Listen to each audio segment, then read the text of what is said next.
When you think about PlayStation games, a few developers probably come to mind. Santa Monica Studios, Naughty Dog, Guerrilla Games, and my personal favourite, Insomniac Games. Insomniac has been developing games ever since their debut in 1996 with Disruptor for the original PlayStation. They've primarily been a developer for Sony consoles, giving them some great series over the years, like the original Spyro the Dragon trilogy, the entire Ratchet & Clank series, and of course, Spider-Man.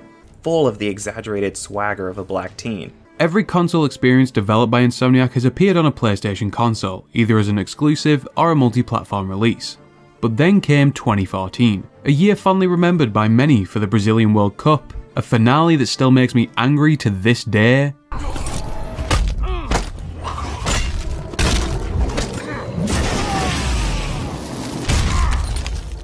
The Ice Bucket Challenge, and of course, infidelity. That's right, Insomniac Games partnered with Microsoft to bring the Xbox One an exclusive title, Sunset Overdrive. Personally, it's one of my favourite games on the Xbox platform, and with the recent release of Spider-Man 2, I want to go back and look at Insomniac's forgotten gem. Now, the Xbox One was struggling following its release in 2013. Honestly, it was struggling before its release, thanks to the wise words of one man. Fortunately, we have a product for people who aren't able to get some form of connectivity. It's called Xbox 360. Hold up, wait a minute, something ain't right. Initially revealed in a trailer at E3 2013, Sunset Overdrive looked like a flashy and fun co-op shooter with an emphasis on high momentum movement. At the following E3 in 2014, Microsoft finally showcased another trailer featuring actual gameplay, alongside a demo that was playable at the show. But just a few months before E3 2014, the real marketing campaign picked up with a little thing called Sunset TV.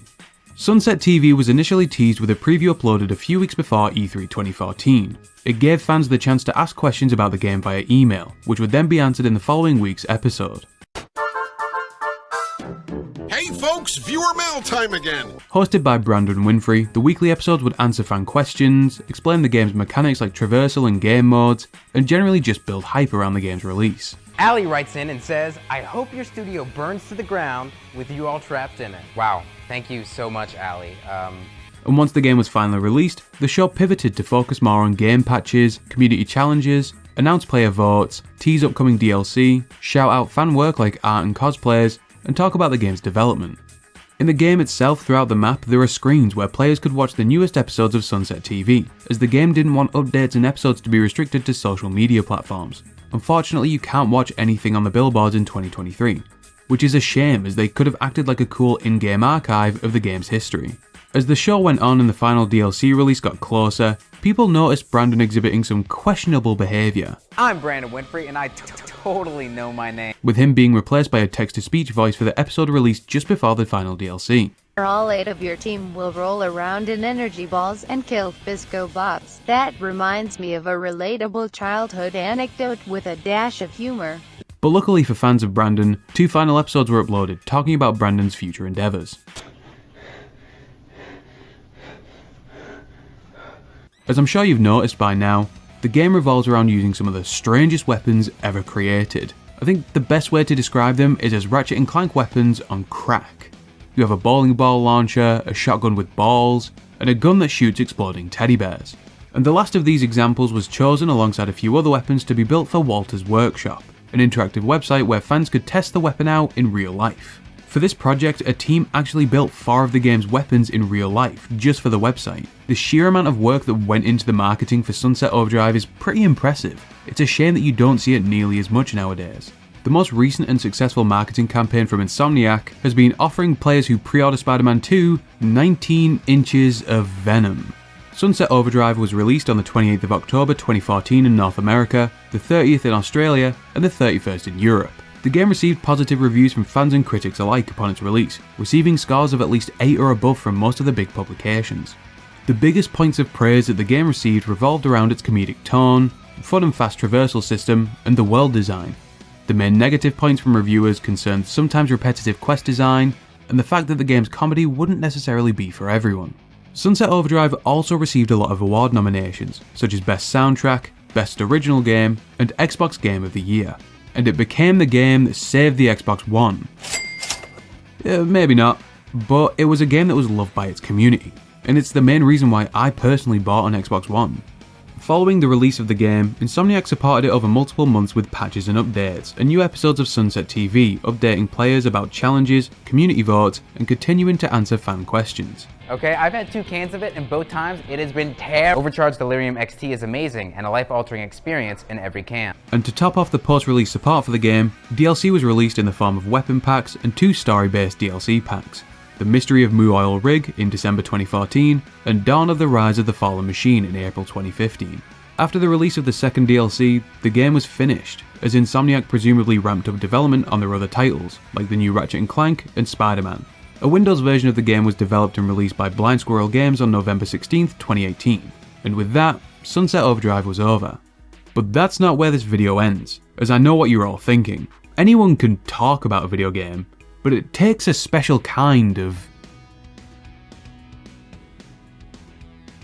that to play a video game. And that's just what I did. The story of Sunset Overdrive focuses on Sunset City, a place full of life, colour, music, and mutants created by an energy drink called Overdrive. Bottoms up. And the double laughs. And it's your job as the player, literally, to find a way out of this city while tearing your way through hordes of mutants called OD with the craziest weapon wheel you've ever seen. You wield the likes of the Acid Sprinkler, High Fidelity, the Murder Rang, and the Dirty Harry. But you're not alone in your quest to survive the apocalypse. Throughout your journey, you meet a colourful cast of characters doing what they can to get by. You meet a troop of scouts and help them look for their troop master, Brillcream. When you find the resourceful bastard, he's a bit shorter than you expected, as he got a bit peckish while he was trapped. When you finally bring him back, you end up killing a boss in the flashiest way I've ever seen. While trying to build a boat, you enter the realm of Fargathia, a school that's being used as a fortress by a bunch of LARPers. And apparently we contaminated the crime scene because that spell uses a lot of glitter. You go on an epic fantasy quest to roast some pigeons and build a boat. And finally, Walter.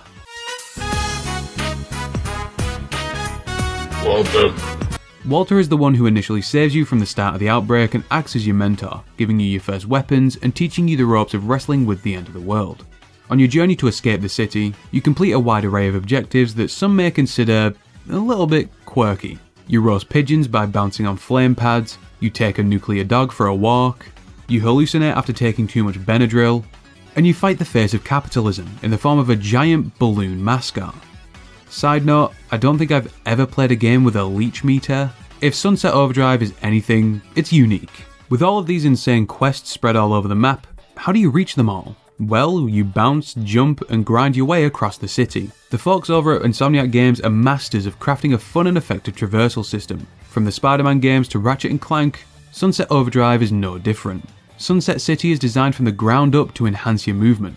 It doesn't matter if you're bouncing on vents, grinding on power lines, running on walls, or skimming the water. You're never too far from something that will increase your momentum. And this focus on momentum is what keeps Sunset Overdrive's gameplay from ever feeling stale. As every environment has a ton of movement options, you're always able to stay ahead of your enemies and attack them from any angle. One of the game's elements that emphasises the importance of momentum even more is the dynamic music system. Sunset Overdrive features an entirely original soundtrack with songs from artists including Boats, Meat Market, and Bass Drum of Death. When creating the soundtrack, Insomniac worked with a music artist to create several submixes of every song. These submixes consist of the songs being broken down into specific elements, such as the bass line or certain instruments. And this is because the intensity of the music is directly linked to your gameplay. If you just stood still, the music stops, but as you start to move throughout the world, the music begins to pick up.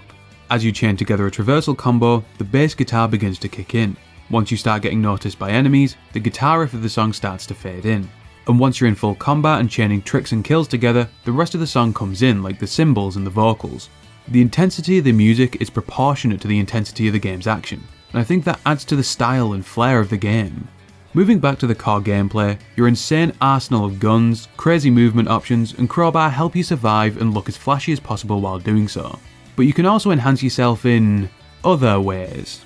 By completing actions like killing OD, bouncing in the air, and using certain weapons, you earn badges that can be used to craft overdrives. These let you increase certain stats like ammo capacity, health, and the amount of damage done to certain enemies. Alongside badges, you can also cook amps through the nighttime defense mode. In this mode, you need to defend your overdrive vats from waves of incoming OD using traps and your weapons. Once equipped, amps only activate during combat when you reach the right level of styling, profiling, powerline grinding, finesse. To encourage you to keep on the move and vary your strategy, the game includes a style meter which builds with every new action you complete. Traversal actions like bouncing, grinding and air dashing, and combat actions like killing, ground pounding and hitting someone with your melee weapon. When you reach a high enough style level, your amps will activate and give you extra effects, like grinding on rails shocking nearby enemies, bouncing generating nearby explosions, and my personal favourite, the announcer.